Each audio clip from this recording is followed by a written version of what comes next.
none of the drugs that you rap about, you just be faking. I hop on a beat and I turn this shit up, then I take it for go on vacation. This shit that I'm doing not difficult now, so I don't be here celebrations. Count Me Out is a song about overcoming self-doubt, insecurity, and the guilt of the wrongs of your past to reach a new understanding of yourself. And the way the first disc closed out with his thoughts on relationships in general. Shut the fuck up when you hear love talk. The second disc starts with his breakthrough in therapy. Breakthrough. Dealing with his issues by finding out their roots, as Whitney suggested earlier in the album, would help him get over the issues plaguing their relationship. You really need some therapy. Real nigga need no therapy. Reach out to Eckhart. So the way the chorus in the first song of disc 1 is general,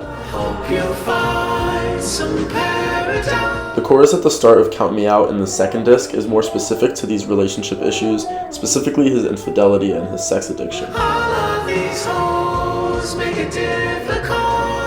With his spiritual guide and real-life guru, Eckhart Tolle, calling him out by his government name. Mr. Duckworth. In this song, he takes responsibility, Rain on me, put the blame on me. is full of guilt, Got guilt, got hurt, got shame on me. feels like he's falling from savior status, To me, it's a game to me with a bedroom mat. Sleep, I ain't never had as he admits to his wrongdoings, much. I shut down too, I ain't there too much. and tarnishes the perfect image the fans have of him. That idea is central to the new light that this music video sheds on the song, that repeated refrain, that he's tripping and falling. So in this first actual depiction of therapy that we get in a visual from an album all about therapy, Kendrick is sitting across from Helen Mirren. He's being questioned about why he feels like he's falling, I feel like I'm fallen. before rapping Count Me Out in a way that conveys that these lyrics are actually his confessions. Why do you feel that way? Making music is like therapy to him, and as the listeners, we're both the therapists and the ones meant to learn from his journey so that we could go on our own.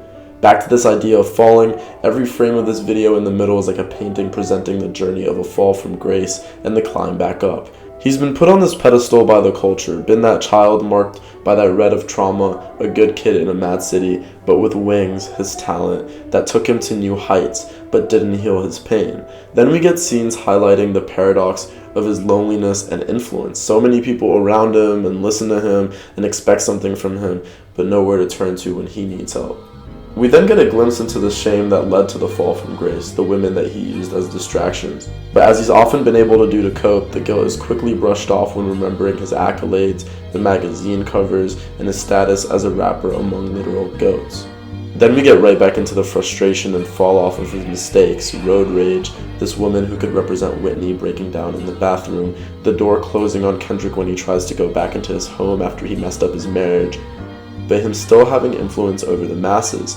His words are layered up when it's convenient for a movement, but as he says, broken down when the people who have influence over him, the labels, want to control his message.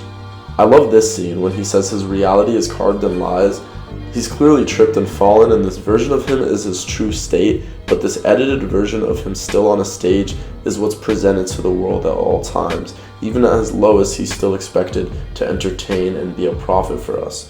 But after addressing and confessing to his issues throughout the song, he gets to a point where he could love and forgive himself, consoled by his inner child, the source of that trauma, as he reflects at the end of the video with him. He takes his own advice and takes his own masks off like he told us to do on N95. But a mask won't hide who you are inside. Finally letting go of his ego. Wipe my ego, dodge my pride. In the second verse, he opens up about how he felt overworked and not really listened to in the relationship. You said I feel better if I just worked hard without lifting my head up. Which caused him to open up less and less. That left me fed up. Adding to his pre-existing issues with vulnerability.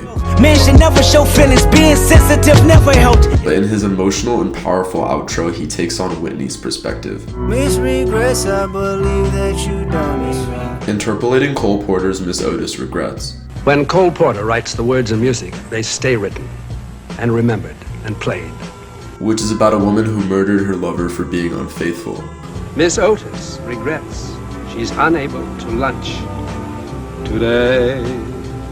Before he recreates the moment of confessing his infidelity to Whitney. There's some things I must confess, spoke my truth, paid my debt, can't you see? To free himself of the weight of his guilt by finally admitting the truth.